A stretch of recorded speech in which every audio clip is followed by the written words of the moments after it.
The Odyssey movie మీరు ఇంకా చూడలేదు అంటే మాత్రం ఈ డిస్కషన్, ఈ వీడియో, ఈ లైవ్ ఇక్కడితో ఆపేసేయండి. సినిమా చూసి వచ్చిన తర్వాత ఇఫ్ యూఆర్ ఇంట్రెస్టెడ్ వచ్చి చూడండి మా డిస్కషన్ ఏంటో. మళ్ళీ చెప్పేస్తున్నా, ఇది లాస్ట్ అండ్ ఫైనల్ హెచ్చరిక. సినిమా చూడకపోతే ఈ డిస్కషన్ చూడకండి, టోటల్ స్పాయిలర్స్ ఉంటాయి. సో ఆల్రెడీ నేను రివ్యూ చేసిన, నాకు సినిమా చాలా బాగా నచ్చింది. బొక్కలు ఉన్నాయి, బొక్కల గురించి మాట్లాడదాం. సాయిగాడి రివ్యూ ఏంటి, నీకు ఎలా అనిపించింది రా ఆడిసీ? ఫస్ట్ 30 minutes కొంచెం నీ పేషెంట్ ని కోరుకుంటది. బట్ నీకు ఆడిసీస్ యొక్క వాయేజ్ లైక్ ఆడిసీస్ వైపు తిరగంగానే బాగా అనిపించింది. మొత్తం నోలన్ స్టైలే అనుకోవాలరా. అంతమించి ఇంకా మనము పెద్ద కామెంట్ అంటే ఒక కైండ్ ఆఫ్ స్ట్రక్చర్ చేయాలంటే నోలన్ ఎలా తీస్తాడు అలాగే తీసాడు అని అనుకోవాలి. బట్ ఈసారి గాడ్ రైల్స్ లేవు నోలన్ కి ఈ ఫిలిం లో, నాకు అది అర్థమైంది. అంటే ప్రతి ఫిలిం కి ఓకే ఒక మీటర్ ఉంటది, దీన్ని నేను ఫాలో కావాలి అలా ఉంటది. బట్ ఈసారి అలా అనిపించలా, వెళ్ళిపోయాడు ఫ్లోలో వెళ్ళిపోయాడు భరద్వాజ్ రంగన్ గారు చెప్పినట్టుగా. సో నాకు ఫస్ట్ హాఫ్ వచ్చేసరికి కొన్ని పాయింట్స్ లో స్టోరీకి సంబంధించినట్టుగానే వెళ్తుంది స్టోరీ, ఎక్కడ కూడా పక్కకి వెళ్ళి టైం పాస్ చేయడు. బట్ స్టిల్ కొంచెం పేస్ వెళ్ళి ఉంటే బాగుంది అనిపిస్తుంది. సెకండ్ హాఫ్ మాత్రం వాయించేశాడు.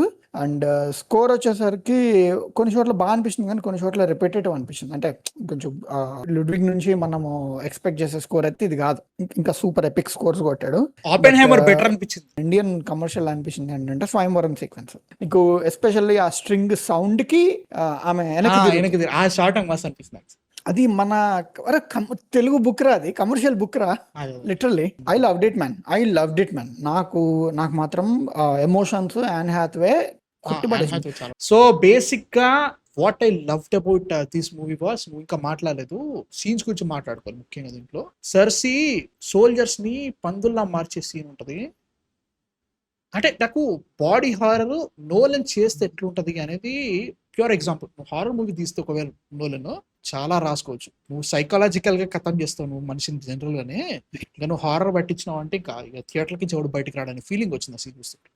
ఫెంటాస్టిక్, మస్తు అనిపించింది ఆ సీన్. లిటరల్ గా ఏదో మనిషిని పట్టుకొని పిండిని వడిసే ఇట్లా ఒత్తుతున్నట్టు ఒత్తుతుంది మనిషిని, వాడు దాన్ని మెల్లగా మనిషి వడిసే పందులు అవ్వడము. That was really great. అసలు క్రేజీ అనిపించింది. ఏంద్రాబాయ్ నిజంగా నీకు ఏ రేంజ్ పైత్యం ఉంటే నేను సీజీ వాడా లేదు అక్కడ, సీజీ లేదు, నేను సీజీ వాడను, నాకు పైత్యం ఉంది. నా సినిమా చూసేటోడు అందరు కూడా నేను ప్రాస్థెటిక్స్ యానిమేట్రానిక్స్ వాడేసి నేను సినిమా తీస్తా.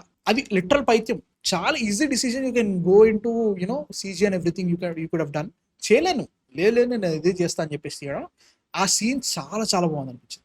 ఎప్పుడైతే పాలిఫేమస్ వస్తాడో మన సైక్లాప్స్ క్యారెక్టర్, ఇట్లా ఒక మనిషిని తీసుకొచ్చి బొమ్మ లెక్క పట్టుకొని మన తల కొరికేస్తాడు చూడు, అమ్మో దాట్ వాస్ రియలీ ఫెల్ట్ మస్త్ అనిపించింది. ఆ సీక్వెన్స్ స్కేరీ ఉంటది అసలు. అది గుహలో వాడితో లిటరల్లీ 2 days ఉన్నారో 2 పూట్లు ఉన్నారో సంథింగ్. అది నీకు ఆ డోర్ క్లోజ్ చేయటము, వాడిని ఎలా తీసుకురావాలనటము, మళ్ళీ దాంట్లో మళ్ళీ ఒడిసియస్ గడి దోల, హారర్ డెఫినేషన్ లాగా అనిపిస్తుంది నాకు ఆ సీక్వెన్స్ కానీ. అండ్ ఇది కూడా బాడీ హారర్ కావచ్చు. దాట్ వాస్ నిజంగానే అంటే పాలిఫేమస్ క్యారెక్టర్. అది ముఖ్యంగా అది లిటరల్ గా నాకు అర్థం కావట్లేదు బ్రో. అది ఈ సినిమాలో ఎక్కడ సీజీ వాడిండు, ఎక్కడ సీజీ వాడలేదు, నిజంగానే వాడలేదు నాకు ఇంకా డౌట్ ఉంది. ఎందుకంటే స్టిక్స్ మనకి స్కిల్ ఉంటుందా, సిల్లా అంటారు దాన్ని. యాక్చువల్లీ 6 తలల మాన్స్టర్ ఉంటది మనకి సినిమాలో చూస్తే. వీళ్ళని తీసుకుపోయేది లోపలికి వెళ్ళిపోతే చూసినా, లోపలికి వెళ్ళిపోయే దగ్గర అది కొంచెం సీజీ అనిపించింది. దాన్ని కూడా ఏదో చేసి నువ్వు రియలిస్టిక్ చేసి ఉంటది. అండ్ ఆల్సో ఎప్పుడైతే పాలిఫేమస్ కొన్ని షార్ట్స్ చూసుకుంటే పాలిఫేమస్ సముద్రంలోకి వచ్చినప్పుడు కొన్ని లైట్నింగ్ తేడా కొడతా ఉంటది కొంచెం. ఇది యానిమేట్రానిక్ చేసినవా, 12 feet సంథింగ్ ఎంత ఉంటది బ్రై, అది చేసినవా కొట్టా, నాకు అర్థం కాలేదు. దట్ వాస్ అంటే అది కలిసిపోయింది బ్రో, ఏదో నాకు అది అనిపించింది అనమాట. ఏది రియల్ ఏది సీజీ నాకు తెలియలేదు. దట్ వాస్ పర్ఫెక్ట్, మస్తు చేసిన, నాకు మంచి అనిపించింది. పర్ఫార్మెన్సెస్ నువ్వు చెప్పినట్టుగానే యాన్ హ్యాథవే ఇచ్చి పడేసింది బ్రో. ముఖ్యంగా లాస్ట్ క్లైమాక్స్ ఏదైతే, ఇప్పుడు ఒడిసియస్ వచ్చేసి స్టోరీ చెప్పు, ఒడిసియస్ బతికే ఉన్నాడా అంటే ఒకసారి ఏం జరిగిందంటే లైక్ ఆ బ్రోచ్ ఇంకొకటి ఉంటది, ఎప్పుడు వేసుకుని ఉంటాడు, అక్కడ పర్ఫార్మెన్స్ ఉంటుంది. మనకి ఫస్ట్ ఒక షార్ట్ ఎట్లా ఉంటుంది అంటే ఆమె తెర వెనుకనే ఉన్నట్టు ఒక షార్ట్ ఉంటుంది ఫస్ట్, అది కట్టు ఆమె ఫేస్ తర్వాత చూపిస్తాడు సైడ్ ప్రొఫైల్లో. మస్తు అనిపించింది. వాళ్ళు దాని ముందు ఎస్టాబ్లిష్ ఏం చేశారు, స్ట్రేంజర్స్ అందరితోనూ ఆమె మాట్లాడుతుంది. ఆమెకి కొన్ని అంటే షీ హ్యాస్ ఎ నాక్ for finding out if they really met Odysseus అని చెప్పి డైలాగ్ ఉంటుంది. దానికి బ్రాచ్ ని లింక్ చేస్తారు. ఆమె బ్రాచ్ గురించి వినంగానే ఆమె ఫేస్ లో ఎలా ఉంటుందంటే, ఆల్మోస్ట్ 20 years బ్యాక్ నేను ఆ బ్రాచ్ గురించి అన్నాను, ఇప్పటివరకు చాలా మందితో మాట్లాడినా ఎవరు నాకు చెప్పలేదు, ఇతను చెప్పాడంటే ఆమెకు హోప్ వస్తుంది. ఆ ఫేస్ లో ఎక్స్ప్రెషన్స్, ఎవ్రీ ఎక్స్ప్రెషన్ నీకు చెప్తుంది. లైక్ డైలాగ్ తక్కువ ఉన్నా కానీ ఆమె peak man, she's goat man అసలు. నాకు చాలా బాగా చేసింది అనిపించింది. వీళ్ళందరికంటే నాకు రాబర్ట్ ప్యాటిన్సన్ పిచ్చి ఎక్కేసిండ్రా. రాబర్ట్ ప్యాటిన్సన్ గురించి మాట్లాడుతున్నా, నువ్వు ఏ సినిమాలో అయినా చూడు, నువ్వు దిగిపోతాడు దాంట్లో. ఫస్ట్ ఆఫ్ ఆల్ ఈ సినిమాలో ఫస్ట్ నుంచి స్టార్టింగ్ నుంచి మనకి వీడు పిరికోడు అనేది చూపిస్తా చెప్తా ఉంటారు, చూపెట్టరు.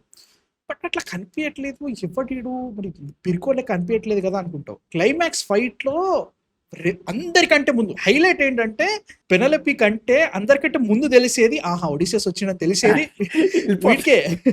రాబర్ట్ ప్యాటిన్సన్ క్యారెక్టర్ అమ్మ బాబా ఎదురుకేసినప్పుడు వెళ్ళిపోతాడు సార్. అక్కడ షార్ట్స్ పడతా ఉంటాయి, అన్న పర్ఫార్మెన్స్ ఇస్తా ఉంటాడు, అమ్మ బాబోయ్.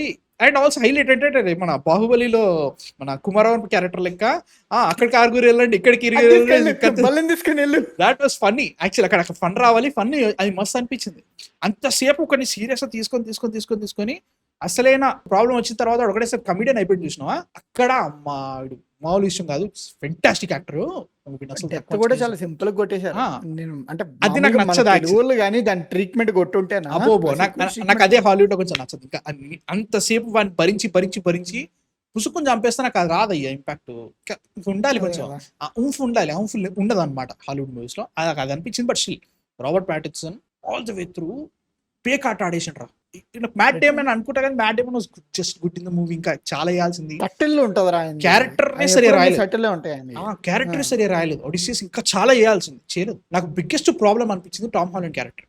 Tom Holland he suppose to be like ఇంకా ఏజ్ రాలేదు, 18 ఎంత ఉండుంటాడు, 22 సంథింగ్ ఎంత ఉండుంటాడు. పుట్టేసిండు 20 ఏళ్ళు అయిపోయింది అయితే ఇది, హీ స్టిల్ యంగ్. ప్రాబ్లం ఏంటంటే మన ఆ క్యారెక్టర్ ని టెలిమేకర్స్ ఎప్పుడు వీక్ గా చూపిస్తారు. వీడు వీక్ అని చెప్తారు. అట్లా కాదు, వీక్ కాదు వాడి పరిస్థితి. He's a very very capable soldier. కాకపోతే ఎవరైతే షూటర్స్ ఉంటారో వీళ్ళందరూ దగ్గర 108 మంది ఉంటారు. ఒక్కరిని ఇద్దరిని పోని 10 మందిని చంపుతా, మిగతా పరిస్థితి ఏంటి? మా నాన్న వస్తే తప్ప నాకు ఒక సపోర్ట్ అంటూ ఉండదు. ఎవడెవడైతే ఈ 108 మందిలో కొంతమంది విడ్రా అయిపోతారు, so that I can fight the rest of them. మిగతా వాళ్ళని ఫైట్ చేయగలుగుతా. అందుకు ఆగిపోతాడు టెలిమేకర్స్. దీంట్లో ఎట్లా చూపించిందంటే వీడు ఇంకా వీకే, లాస్ట్ వరకు ఒక్కరితో ఫైట్ చేయడానికి ఇంకా వీక్. అంటే లైక్ నేనేం చేస్తున్నా అంటే నాకు ఆ క్యారెక్టర్ వైజ్ చూసుకుంటే ఒడిసియస్ లాంటి కింగ్ కి ఇట్లాంటి కొడుకు పుట్టిండే ఫీలింగ్ అనిపించింది. క్యారెక్టర్ పర్ఫార్మెన్స్ అంతా కూడా నాకు అది కొటేషన్ తేడా. నాకు పర్ఫార్మెన్స్ లో లిటరల్ నీకు ఒడిసియస్ రాకముందు వరకు టెలిమేకర్స్ ఎలా ఒకలా బిహేవ్ చేస్తాడు. ఒడిసియస్ వచ్చాక టెలిమేకర్స్ ఒక హోప్ ఉంటుంది ఫేస్ లో. సో టామ్ హాలండ్ ఆ హోప్ ని మనకి కన్వే చేయడం బాగా చేసి పర్ఫార్మెన్స్. నేనేమంటా, సరే నువ్వు ఒరిజినల్ టెక్స్ట్ కి చేంజెస్ చేసినావు, కాకపోతే ఇక్కడ నేను టామ్ హాలండ్ చూసుకుంటే వాడు చూసుకుంటే మంచి బాడీ ఉంది, వాడు భయపడుతున్నట్టు వీక్ అని నాకు ఎక్కడ అనిపించట్లేదు. నువ్వు జనరల్ ఒకసారి నువ్వు టిమోథీ షాలమేని తీసుకొచ్చినావు చూసినావు అనుకో, పక్కన కొడుకు బ్రో వాడంటున్నా అనుకోకండి, ఫెంటాస్టిక్ యాక్టర్. డ్యూన్ లో చూస్తాం కదా, డ్యూన్ లో క్యారెక్టర్ డెవలప్మెంట్ ఉంటది. ప్రతి స్టేజ్ లో యాప్ట్ కూర్చుంటాడు. అంటే వాడి క్యారెక్టర్ వీక్ గా ఉన్నప్పుడు వీక్ గానే కనబడతాడు, స్ట్రాంగ్ ఉన్నప్పుడు స్ట్రాంగ్ కనబడతాడు. లాస్ట్ లో వాడు అలా కొండ గట్టి దగ్గరికి ఎక్కి నుంచొని కమాండ్ చేస్తుంటే నువ్వు కన్విన్స్ అయిపోతావు. ఆడి బక్కగున్నాడు, బుడ్డగున్నాడు, బట్ స్టిల్ నువ్వు కన్విన్స్ అవుతావు. ప్రెసెన్స్ అలాంటిది. అవును, ఇక్కడ నాకు అదే టామ్ హాలండ్ ఆడ్ చాయిస్ అనిపించింది. కాస్టింగ్ అక్కడ తేడా కొట్టేసింది. టామ్ హాలండ్ కాకుండా ఇంకా టామ్ హాలండ్ ఎంత చేయాలంత చేసిండు, ట్రై చేసిండు. టామ్ హాలండ్ కానీ చేసిండు, సూపర్ గ్రేట్ యాక్టింగ్ అని చెప్పాను. కానీ టామ్ హాలండ్ కున్న లిమిటేషన్స్ లో బాగా చేసింది అనిపించింది. Tom Holland and Anne Hathaway like వీళ్ళిద్దరి రెవల్యూషన్ సీక్వెన్స్ ఉంటుంది ఒకటి. ఇప్పుడు మన టామ్ హాలండ్ కి అక్కడ ఫస్ట్ ఏం చేస్తారు, ఆ డాగ్ ని ఇంట్రడ్యూస్ చేస్తారు. డాగ్ ఇయర్స్ దాటిపోయింది, వాళ్ళ దీనికోసం వెయిటింగ్ అని చెప్పేసి చెప్తారు. చెప్పిన తర్వాత డాగ్ ని బయటపడేస్తారు, వణుకుతా ఉంటది. వీడెళ్ళి ఒడిసియస్ వెళ్ళి పట్టుకోగా డాగ్ చనిపోద్ది. ఇంక అర్థమవుతుంది డాడ్ అని, బట్ స్టిల్ చెప్పడు. వైఫ్కి వచ్చేసరికి ఆమెకి ఎన్ని డౌట్స్ ఉన్నా కానీ నేను ధనస్సును ఉంచుతాను, లైక్ నేను చేస్తాను అని అన్న నెక్స్ట్ మూమెంట్ ఆమె కళ్ళలో వాటర్ స్టార్ట్ అవుతాయి. ఆయనకి అనిపించింది అనమాట, ఈయన హస్బెండ్ అని. డౌట్ వస్తుంది, బట్ వెనకకి వెళ్ళి తిరిగిన తర్వాత సౌండ్ ఎప్పుడైతే చేస్తాడో మ్యాజిక్ అనిపిస్తుంది. First of all let's talk about the twist in the ending. Climax లో ఏదైతే చేసిండో, బేసిక్లీ దేవుళ్ళు సినిమాలో లేరు. ఒక్కసారి గమనించుకుంటే ఆడిసీ అని ఒక సినిమా చూస్తే దేవుళ్ళ గురించి చాలా ప్రస్తావన ఉంటది. జూస్ అంటాడు, పొసైడన్ అంటాడు, అథీనా అంటాడు, అండ్ ఆల్సో అపోలో అంటాడు, వీళ్ళ పేర్లు అని చెప్తారు. నువ్వు గమనించు సినిమా మొత్తంలో ఎక్కడ దేవుళ్ళు కనబడరు. ఎవరైతే అథీనాగా జెండయా కనబడుతుందో ఆమె అథీనా కాదు. That is a twist of Odyssey. ఇదొక మేకు పెట్టిపోతాడు క్రిస్టోఫర్ నోలన్. ఎప్పుడైనా గమనించు, ప్రతి సినిమాలో ఏదో బొక్కు ఉంటుంది. ఆడిసీ అని ఒక మూవీ చూసుకుంటే దేవుళ్ళ గురించి ప్రస్తావన ఉంటుంది, దేవుళ్ళు ఉండరని చెప్పేసి అనుకుంటారు. But at the end of the day this is story of a man who has PTSD. And also దేవుళ్ళ ప్రస్తావన ఎందుకు లేదని చెప్తా అంటే, సైక్లాప్స్ ఏదైతే క్యారెక్టర్ ఉందో, ఏదైతే పాలిఫేమస్ క్యారెక్టర్ ఉందో, he suppose to be the son of Poseidon కొడుకు. పొసైడన్ ఎవరు? సముద్ర దేవుడు, సీ గాడ్ కొడుకు. బట్ నువ్వు సైక్లాప్స్ ఫేస్ ఒకసారి చూసుకున్నావు అనుకో, రియల్ సైక్లాప్స్ లే కనిపించదు. వన్ ఐ కొంచెం ఇట్లా నిలుగు ఉంటది, ముక్కు వంకర ఉంటది, ముక్కు వంకర ఉంటది, అదే ముక్కు వంకర ఉంటది, కొంచెం తేడా ఉంటది. అండ్ ఆల్సో నువ్వు పొసైడన్ గురించి మాట్లాడినా, పొసైడన్స్ కర్స్ అంటాడు, జూస్ సిచ్యుయేషన్ అంటాడు, బట్ అవన్నీ చూసుకుంటే ఒక న్యాచురల్ ఫినామినల్ లెక్కనే అనిపిస్తూ ఉంటుంది. You have witchcraft and everything, but దేవుళ్ళని డైరెక్ట్ గా ఎక్కడ చూపించట్లేదు. I'm still thinking Zendaya played Athena man. నాకు ఇక్కడ కూడా వాడు చెప్పలేదు. లాస్ట్ లో నువ్వు ట్రాయ్ లో అథీనా స్టాట్యూ తల తీస్తుంటే యువతలో జెండాయా క్యారెక్టర్ ని మోకాల మీద పెడతాడు, ఫ్రేమ్ అడిగి కొడతాడు, అథీనా తల తెగుద్ది. అట్లా ఆడిసియస్ పర్సీవ్ చేసుకుంటున్నాడు. ఆ అమ్మాయిని చంపేసిన లైక్ టోటల్ ట్రాయ్ ని ఒకేసారి డిస్ట్రాయ్ చేస్తున్నాము. ఆ డిస్ట్రాయ్ ఆ ఒక్క రాత్రి మేము చేసిన మారణ హోమానికి ఒక ప్రూఫ్ గా ఆమె ఫేస్ కనబడుతుంది. That is my PTS. నేను ఇంత దారుణం చేశానని చెప్పి చేయడానికి ఒక గిల్ట్ కనిపించే ఫేస్, అంతే. అథీనా కాదు. నాకు ఇప్పుడు Cyclops can be consider as god కదా, సన్ ఆఫ్ గాడ్ కాదు, డెమిగాడ్. డెమిగాడ్. బట్ నేను అదే అంటున్నా, ఇప్పుడు ఆ సైక్లాప్స్ క్యారెక్టర్ చెప్పాలంటే పొసైడన్ మా నాన్న అని వీడు అంటున్నాడు. అండ్ ఆల్సో ఇప్పుడు గమనిస్తే ఈ స్టోరీ అంతా జరిగేదంతా కూడా ఆడిసియస్ చెప్తున్నాడు నీకు. Odysseus is whose mind is already correct. Like in terms of నువ్వు ఈ స్టోరీ వైజ్ చూసుకుంటే, ఈ మూవీ వైజ్ చూసుకుంటే, వాడు ఆల్రెడీ 10 ఏళ్ళ వార్ చూసిండు. దాని తర్వాత లిటరల్ గా ఒకే అంత చేసిండు.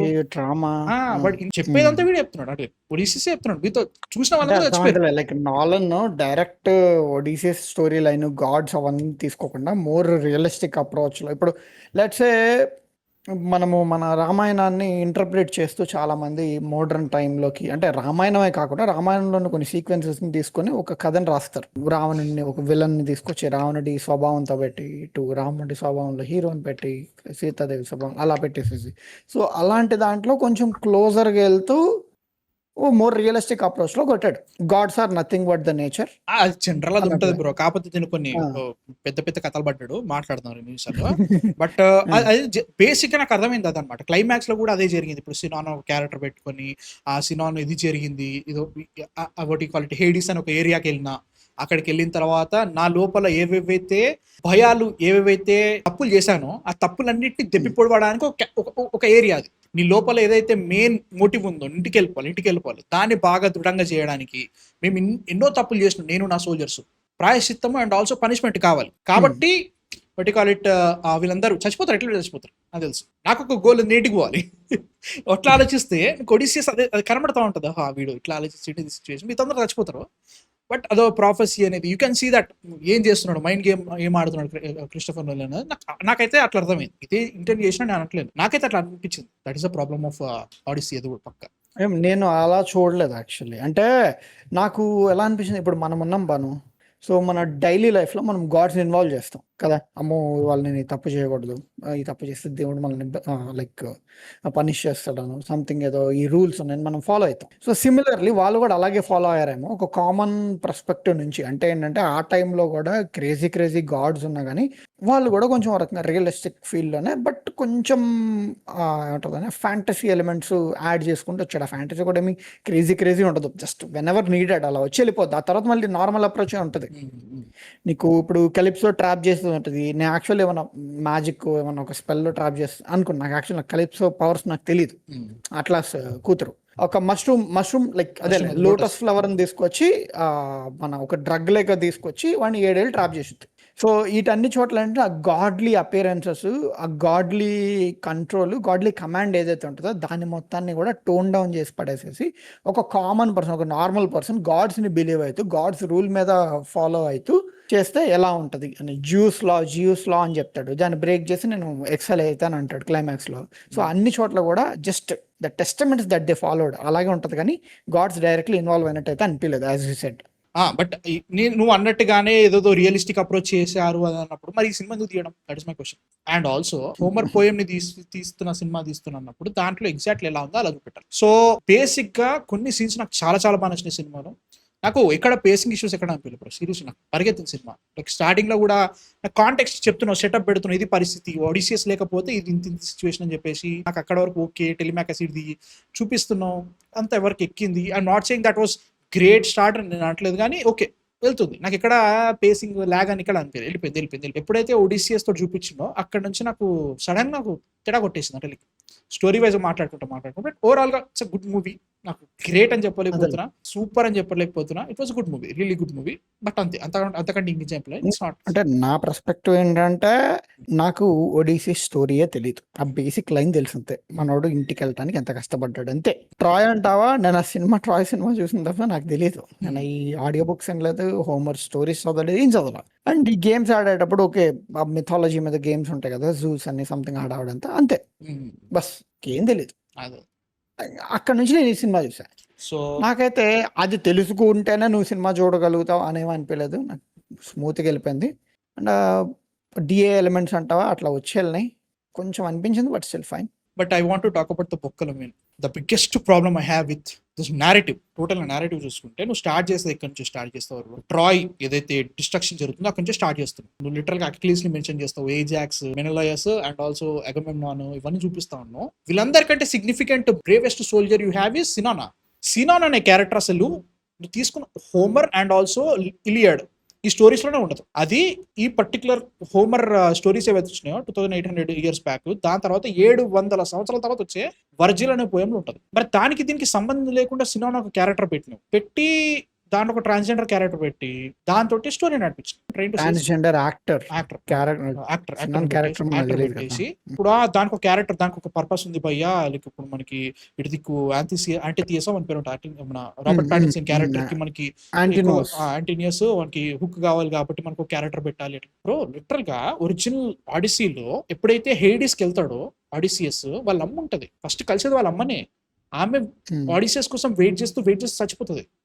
ఆమె చెప్పొచ్చు కదా, నీకు ఇది జరిగింది, నీకు ఇంటికాడ ఈ ప్రాబ్లం ఉంది, నువ్వు వాడిని అక్కడ పెట్టేసి వెళ్ళినావు, వాడి చేస్తున్నాడు అని చెప్పొచ్చు ఆమె. ఇప్పుడు సినాన్కి ఎట్లా తెలిసింది వాడి కాలిట్ నువ్వు వాడిని పంపించినావు అని చెప్పి వాట్ ఎవర్ హ్యాపెన్. వార్ దగ్గర నుంచి మాట్లాడాలంటే యాక్చువల్ స్టోరీలో అగమెమ్నాన్ తోటి అఖిలీస్ కనబడతాడు. అక్కడ అఖిలీస్ కనిపించి మనం ఇన్ని ఏళ్ళ చేసిన యుద్ధం ఏదవుతుందో ఇదంతా పాయింట్లెస్, అంతా వేస్ట్ అయిపోయింది, అది చాలా పెద్ద ఇంపాక్ట్ క్రియేట్ చేస్తుంది ఇది ఆడిసియస్ కి. ఎందుకంటే Achilles is the greatest warrior of Greek man. ఎందుకంటే అఖిలీస్ చచ్చిపోయిన తర్వాత వాళ్ళకి లిటరల్ గా చావు కనబడుతుంది. ఒడిసియస్ ఆ ప్లాన్ వేయకపోతే ఆల్మోస్ట్ అయిపోతారు వాళ్ళు. అండ్ 9 ఏళ్ళు వాళ్ళంతా స్ట్రాంగ్ గా ఫైట్ చేయడానికి రీజన్ అఖిలీస్. మధ్యలో వెళ్ళిపోతాడు. నేను ఒక సర్టన్ పాయింట్ లో పాట్రాక్లస్ ఇటు వచ్చేసి ఏదో చంపేసి, స్టోరీ తెలియకపోతే కొంచెం చెప్తున్నా. ఏమైతుందంటే అగమెమ్నాన్ కొంచెం సంఖ్య కొడుకుంటాడు, పిచ్చి పిచ్చి పనులన్నీ చేస్తూ ఉంటాడు. వాడు లొల్లి పెట్టుకుంటాడు. దాన్ని చూసి ఎంకరేజ్ అయిపోయి నేను మీతో ఫైట్ చేయను, ఇంకా నేను యుద్ధం చేయను అని చెప్పేసి అఖిలీస్ వెళ్ళిపోతాడు. అఖిలీస్ వెళ్ళిపోయిన తర్వాత గ్రీక్ వాళ్ళు ఆల్మోస్ట్ ఓడిపోతారు. He is that great of a warrior. ఆ గ్రేట్ వారియర్ ని నువ్వు ఏదైతే ముందు నుంచి చూపిస్తూ వచ్చేసి అఖిలీస్ ని వాడి నువ్వు సినాన్ క్యారెక్టర్ ప్లేస్ లో పెట్టొచ్చు. వార్ వల్ల ఇది జరిగింది చెప్పడానికి. అండ్ ఆల్సో వాళ్ళ అమ్మ క్యారెక్టర్ ఉంది, అయిపోయేది. సినాన్ అనే క్యారెక్టర్ అసలు దాంట్లో లేనట్టు అనిపించింది. అండ్ నా ప్రాబ్లం ఏంటంటే ఆ character in terms of narrative చూసుకుంటే క్రిస్టఫర్ నోలన్ నచ్చినట్టు అనిపిస్తుంది, కానీ నాకు ఇక్కడ కూడా అసలు ఎక్కట్లే bro. That is a problem. అంటే కొన్ని సిచ్యువేషన్స్ అవుట్ ఆఫ్ ద ఫిల్మ్కి వెళ్ళిపోతుంది చూసిన. ఎందుకు పెట్టిన ఎందుకు పెట్టాలి అది కాదు, నాకు అర్థం కాలేదు. ఇప్పుడు వీళ్ళు ప్లాన్ వేసుకుంటే అందరికీ తెలుస్తుంది కదా ఏంటో ప్లాన్ అక్కడ వాళ్ళకి. ఇప్పుడు బోట్తో లోపల బోటుకున్న ష్రెడ్స్ తో హార్సింగ్ చేయాలి. హార్సింగ్ చేస్తే నీకు లోపల స్పేస్ ఉండాలి. స్పేస్ ఉంటే వీళ్ళు ఎక్కాలి, ఒక డోర్ చేయాలి. సో ఆ కన్స్ట్రక్షన్ ప్రాసెస్లో ఆల్మోస్ట్ నాకు తెలిసి సినాన్ ఒడిసిస్ పక్కనే ఉంటాడు. సో సినాన్కి తెలియదు అంటావా? తెలియదు అంటున్నాడు, కానీ లేదు అదే మరి ఫన్నీగా ఉంది అది నాకు. అరే నాకు ఫస్ట్ ఆ డైలాగ్ చెప్పగానే ఈవెన్ సినాన్ డజంట్ నో అని డైలాగ్ అంటాడు ఫస్ట్ హాఫ్ లో, కొంచెం వచ్చింది అనగానే అరే సినాన్ తెలియకుండా ఎట్లా రా చెప్పింది, మేబీ నేను తప్పినానా అని చెప్పి నా క్వశ్చన్ ఏంటంటే సినాన్ కి తెలిస్తే ప్రాబ్లం ఏంటి, తెలియకపోతే ప్రాబ్లం ఏంటి? అసలు తెలిస్తే సినాన్ ని ఇప్పుడు సినాన్ ఒక్కడే అక్కడ బయట ఉంటాడు, హార్స్ ని ప్రెజెంట్ చేయడానికి సినాన్ ఉంటాడు. సో వీళ్ళు సినాన్ ని క్యాప్చర్ చేసి టార్చర్ పెట్టి అంతా చేస్తే సినాన్ చెప్పేస్తే నీకోసం ఎంత కన్వీనియంట్ గా మార్చుకుంటావు. వర్జిల్ ఏదైతే నేను చెప్పిన చూసినా, ఇప్పుడు 700 years తర్వాత వచ్చిన ఈ సినాన్ క్యారెక్టర్ ఇంక్లూడ్ అయిన స్టోరీలో సినాన్ ని పెట్టింది అందుకు ప్రో వాళ్ళని మ్యానిపులేట్ చేయడానికి. నిజం తెలుసు, అబద్ధం చెప్తాడు కావాలని. ఇది అథీనాకు ఆఫరింగ్, ఇది గిఫ్ట్, దీన్ని మీరు ఇక్కడ కాల్ చేస్తే అథీనా కోపం వచ్చేస్తుంది, దీన్ని మీరు సిటీ లోపల తీసుకెళ్తే మీకు అథీనా బ్లెస్సింగ్స్ ఉంటాయని చెప్పేసి కావాలని మ్యానిపులేట్ చేస్తారు లోపల తీసుకెళ్ళి. That is the responsibility of chinon. నా క్వశ్చన్ ఏంటంటే, పోనీ